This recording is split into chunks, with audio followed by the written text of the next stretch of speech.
Hi guys. Ciao. Here we are again then. So, last night was a late one. The computer Too late. was...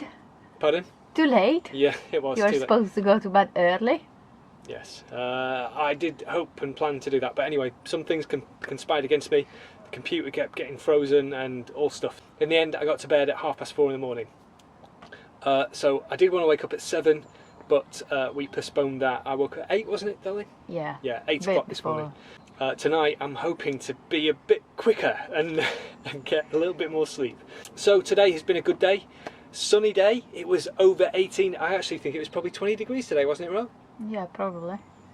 Yeah, 18, 20, nice. 20 degrees. Beautiful day. I've been working on the Saildrive today, and bear in mind there will be a specific video about this job in the future that's very detailed, but here is some footage showing you what I've been up to today. Let me talk you through what I've been doing with the Saildrive Diaphragm job then so far. So first of all, I drained out all the Saildrive oil.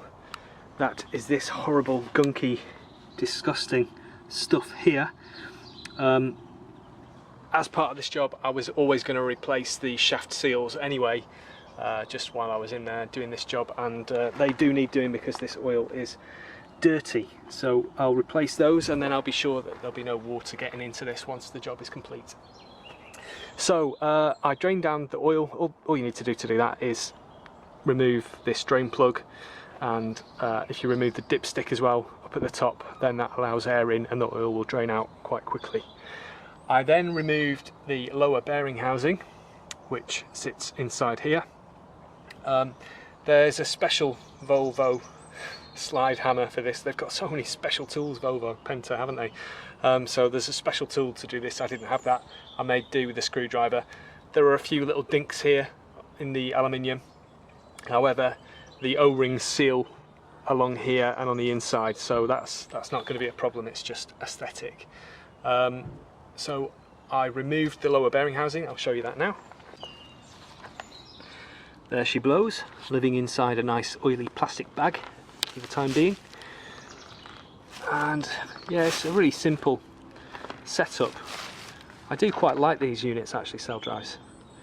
Quite an effective way of getting your drive to the outside of your boat. I then removed the rubber seal here. This is just an external seal. It doesn't matter if yours is damaged or has fallen off. It doesn't really matter. It's just to stop things getting inside, but it doesn't work anyway because this one was pretty much intact, and there were mussels and even an oyster inside here. So I then cleaned out this area a little bit. You can see the size of the hole going into the inside of the boat. Just imagine if this was to fail. That is a lot of water getting in, and that's why I'm doing this job.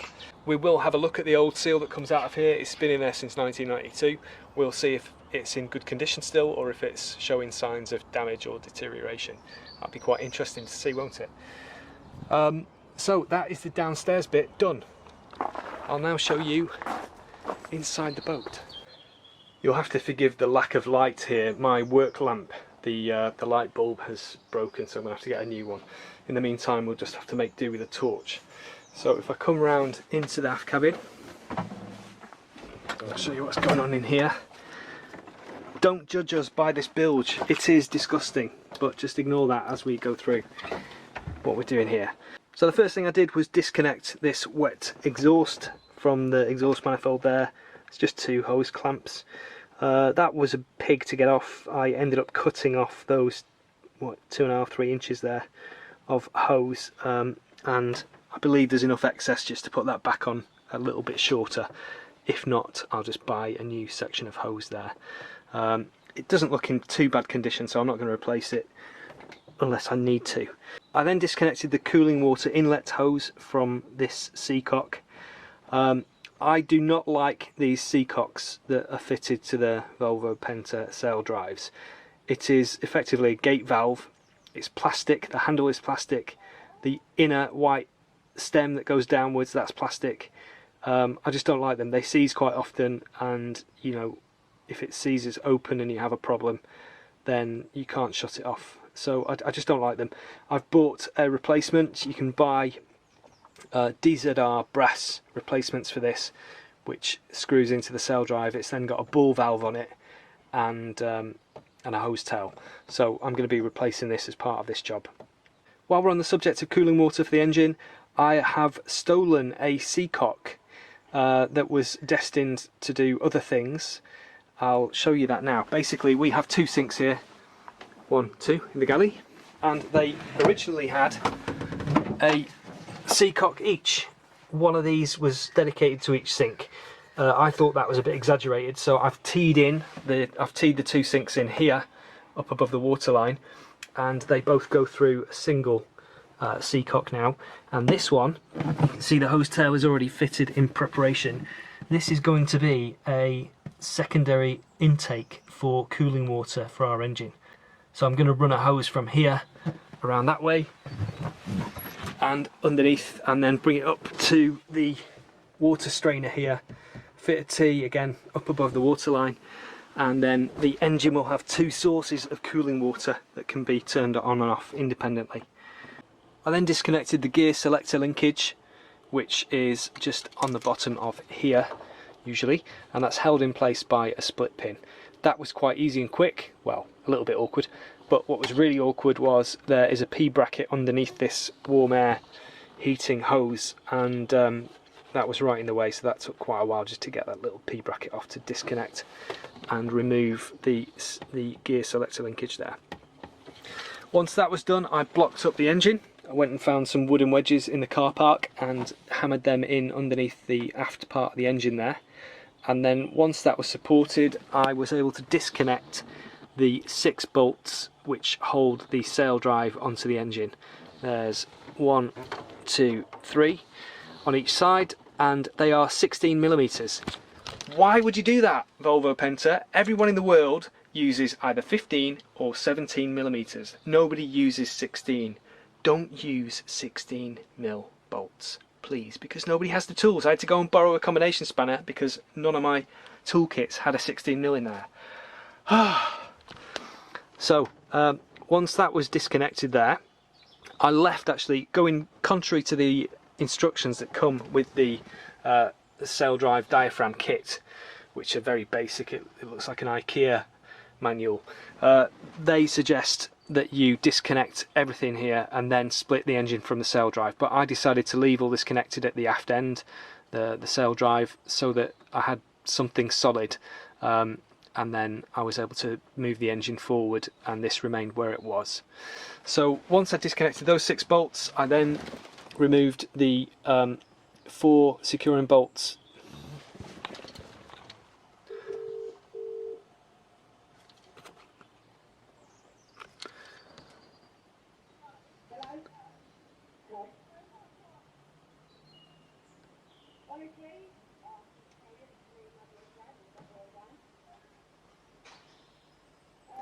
I then removed the 4 bolts holding the engine securing brackets in place, 2 on each side, port and starboard, and I was then able to, using simply a big long piece of wood as a lever, I was able to wedge that into various places here. And again, this was another advantage of leaving the Saildrive all bolted in position, because that was a nice solid base to work against.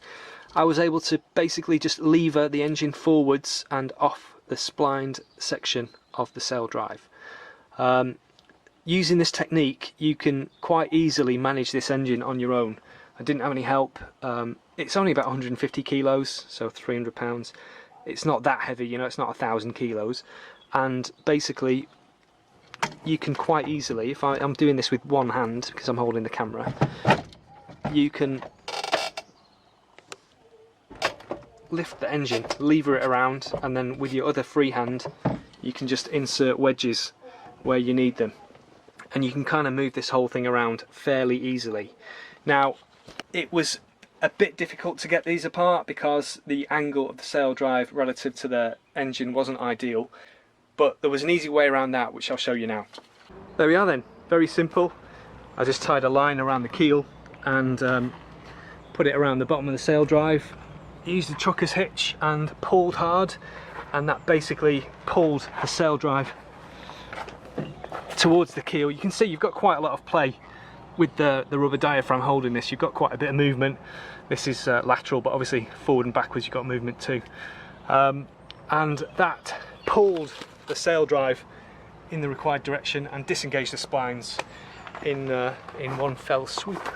While I was moving the engine around in a very haphazard way and hanging most of the weight from these engine mounts, one of them broke. The starboard engine mount there that you can see snapped off. This is welded, this stud is welded to the base plate, and evidently it was weak.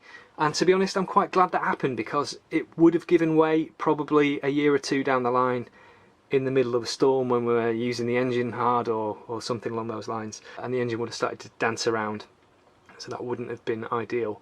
However, here, with it happening here, I asked if I could borrow some welding gear, and although that wasn't possible, a very kind guy named Ross welded this up for me in 10 minutes. It's not the prettiest weld in the world, as I'm sure Ross would agree, but he didn't even have a welding mask. He was actually using sunglasses to weld this and a very old set of welding gear. So I'm very grateful to Ross, and that is very solid. I've bashed it around with a hammer and it is nicely welded there. I just want to demonstrate this lever again here. There's a little bit more light here and you can see what's happening a bit better. Basically, again, I've got the camera in one hand and the lever in the other. There you go. You can quite easily move the engine around wherever you need it. So it's not as complicated or as difficult as you might think. Having said that, based on my past experiences of doing jobs, I've never done this job, but things like this, putting these two together is going to be a pain in the neck. It was hard to get them apart.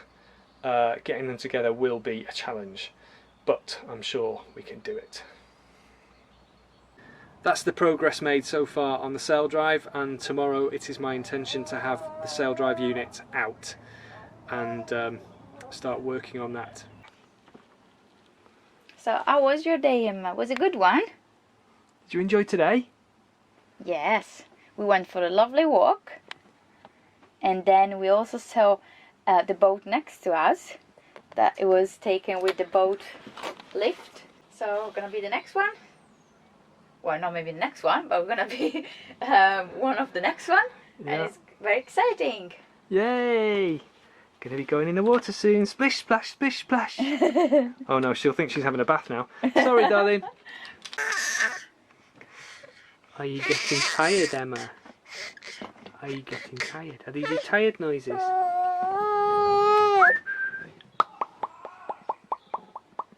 Can you hear the birdies outside, Emma? Guess what? They were only 50p. They were only 50p.